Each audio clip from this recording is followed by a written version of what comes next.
We can get really overloaded by the amount of things that we want to improve. There are all sorts of things that you may want to improve upon. So how do you decide where to start? I'm big on simplicity. I'm big on eliminating most of the choices so that you can focus just on the very best uses of your time. And if you're thinking, how do I decide what to focus on? I would say focus on the keystone habit. And a keystone habit is a routine or ritual that ripples into the rest of your life. It creates a cascade of good behavior. So for myself, my keystone habit is working out. I know that if I work out, I get the benefits of exercise, sure, but I also tend to focus better. I have this period of high focus, the post-workout high for an hour or so afterward.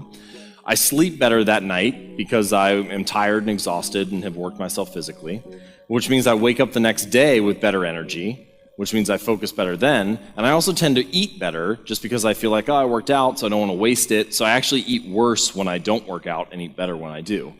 Now, at no point was I trying to build better nutrition habits or better focus or better sleep habits or improved energy, but all those things happen as a side effect as a result of the one keystone habit. Some other common examples of keystone habits: CEOs will often talk about their daily meditation habit. If they get 10 or 20 minutes of meditation in, then the rest of their day flows more smoothly. Artists, really big on a daily walk. There are tons of famous artists. There's a great book called Daily Rituals that talks about the habits and behaviors of many famous artists and scientists. And it's interesting how many of them had a daily walk as part of their routine. But these are some examples of, if you just do this one behavior, you can trust that it will ripple into other areas of your personal and professional life.